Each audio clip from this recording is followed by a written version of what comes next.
All right, so if you want to increase your grade, if you're not happy with your first grade, then what I want you to do is just watch this video like you already are and follow along with how I solve them. And then you can go back in and I'm going to allow you to try that again and have a second attempt, and then you'll be able to increase your grade. So, question number 1. One of the steps they've used to solve an equation is shown below. I can see that the equation is 3x plus 9 equals 21, and then the next one says 3x plus 9 and then minus 9 equals 21 minus 9. Looks like Dave is subtracting 9 from both sides to solve this equation. Looking at the 4 answers here, I know that he's subtracting 9 because I see minus 9 here and minus 9 here, so I'm looking for Dave subtracted 9. Dave subtracted 9. I'm going to not look at the second or fourth one right now. He subtracted 9 from both sides. This procedure is justified by the additive property of equality. Or Dave subtracted 9 from both sides. This procedure is justified by the additive inverse. So when we are subtracting 9 from both sides, that is considered the additive inverse because it's the opposite of adding 9. So that would be the answer to this one. Number 2, a photographer charges X dollars per hour and Y per photograph printed. They give us an equation here. It's 2 different equations, 4x plus 35y equals 255 and 6x plus 45y equals 345. But they're asking us for just what the solution represents. The solution is 20, 5. Well, if x represents hours and y represents per photograph printed, then we are looking at the solutions here, and we would need 20 to be the first number, so that crosses the first one off and the third one off since it says 5 first. So it can either be this one or that one, and this last one it has to be, since it's $20 and $5, which is 20 and 5 here, so it has to be that last one. This next one is all about using a stem and leaf plot to answer a question. So you have to understand what a stem and leaf plot is. When you're looking at these numbers, each number in the stem here goes along with the number on the leaf. So that first number is 2, 0, 2. The second number is 0, 8. The third number is 0, 9. And then so on. We have 14, 14, 15, 17, 19, 24, 27, 32, 34, 35, and then 39. I'm going to squeeze in here. It's asking us for the mean number of numbers. To do that, you would add them all up. So I would add 2 plus 8 plus 9 plus 14 plus 14 plus 15 plus 17 plus 19 plus 24 plus 27 plus 32 plus 34 plus 35 plus 39, and then I get 289 when I add these all up. The mean, you add them all up and divide by how many numbers there are. There's 4, 5, 6, 7, 8, 9, 10, 11, 12, 13, 14 numbers. 289 divided by 14 is 20.6428. Keeps going. It's about 21. So the first answer here would be about 21. Number 4.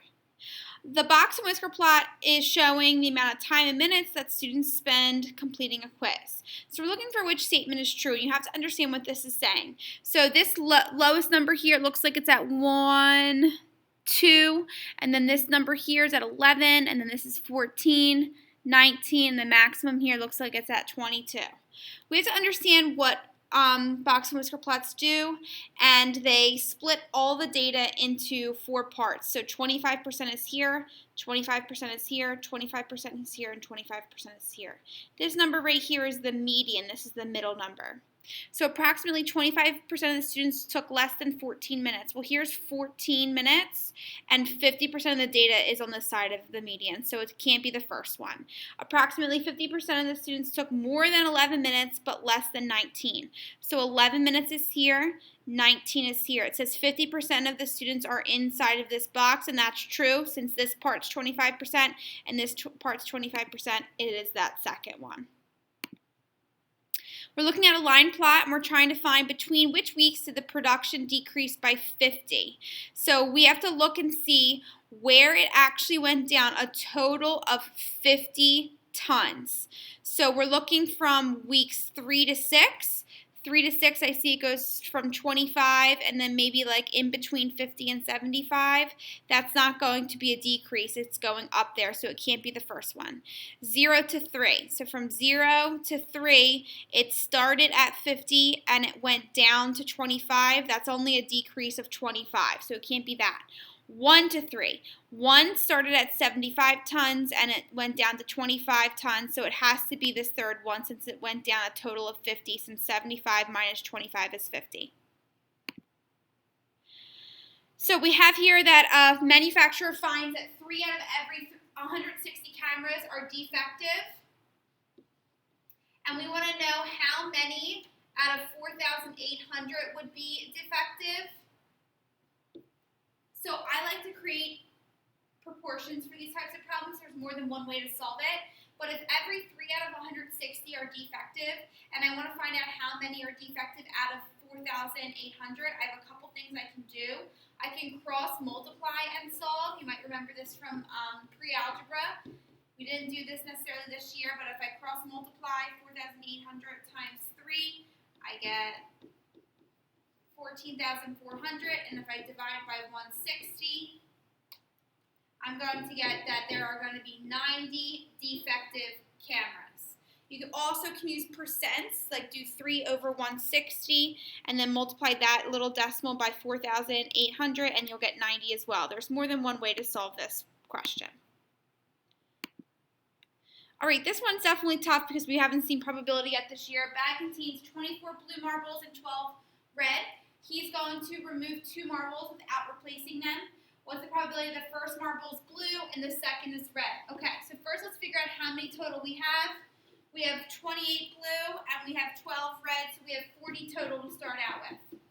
So to find the probability of the first one being blue, if there's 28 blues out of 40 total, that would be your first probability of blue.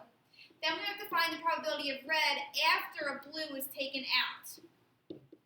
Well, there's 12 red, and if we're taking the blue one out that I already pulled out, there's only 39 total. With probabilities, you actually multiply these two things together. 28 times 12 is 336. 40 times 39 is 1,560. And 336 divided by that, divided by 1,560, is 14 over 65, which is the first answer here, 14 over 65. So a lake was stocked with 30 trout, 40 bass, 10 walleye, and 20 catfish. There's a total of 100 here, different types of fish. What's the probability that a fisherman catches 1 trout, throws it back, and then catches a catfish? Okay, so the probability of getting a trout would be 30 out of 100, and the probability of then getting a catfish after he puts the trout back, there's still going to be 100 fish in there. There's 20 catfish, so we would multiply these, and 30 over 100 times 20 over 100 is going to be 6 over 100 simplified, which is 6%. So the answer would be that last one there, 6%. Okay, number 9. The median score of an exam is 58. So when we have a box and whisker plot, it splits it up into 4 parts. The median is 58. The interquartile range is this here, and that is 22. So altogether, if the middle is 58 and the interquartile range is 22, that means that about 11 points above 58 will be this number here, and 58 plus 11 is 69. 58 minus 11 is 47. So looking at these 4 answers, it says here approximately 75% of the scores will be less than 69. So that will be the answer because this is 25% here, this is 25% here, and this is 25%. And 25% plus 25% plus 25% is 75%, which means this is the answer to that one. Okay, looking at the bar graph here, it costs $125 to make each widget, and then they sell them for $6.25. We want to know how much profit they made during the 4th quarter more than the 1st quarter. So if it costs them $125 to make and they sell them for $625, to find the profit, I would do $625 minus $125, and for each widget, that's a $500 profit. Looking at the graph here, the first one, they sold 20. So they sold 20 widgets here. So I'm going to do 20 times $500 per widget sold, and that's going to be $10,000. And then for the fourth, they sold 60 widgets, so 60 times 500 is $30,000. And if I want to know how much more they made in the fourth than in the first, we would subtract 30,000 minus 10,000. The answer to this one is 20,000.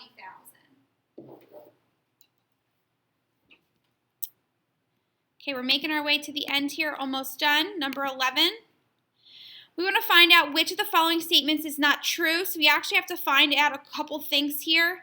Finding the range is taking the biggest number, subtracting the smallest number. The biggest number is 8, the smallest number is 0. We're looking for what's not true. The range of this is 8, so it can't be the first one.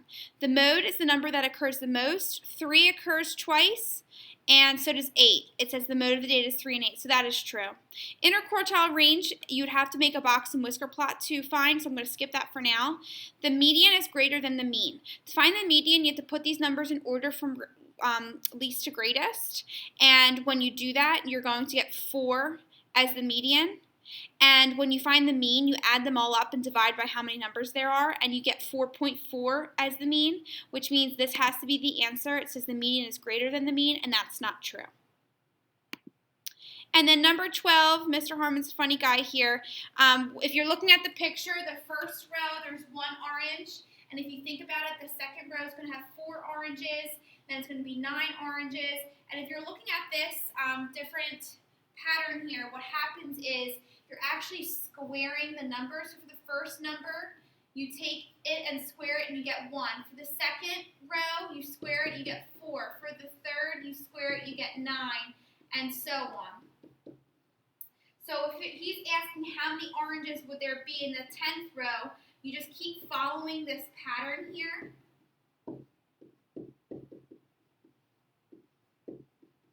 And I could just skip down to 10. I'm just going to keep going. And at the 10th row, there would be 100 oranges at the 10th. So this would be 10. And this last question says, how many total oranges would there be altogether? So you would add all these numbers, 1 plus 4 plus 9 plus 16 plus 25 plus 36 plus 49 plus 64 plus 81 plus 100, and you're going to get 385 for that second one. So this question was definitely more of a problem-solving question. We haven't seen anything like this yet, so hopefully you were able, it makes more sense now that we look at the picture and do it together. So a lot of these questions were all over the place. I appreciate you watching this video to fix your mistakes and then replace those answers in with the correct ones and get full credit. Thank you so much and have a wonderful break.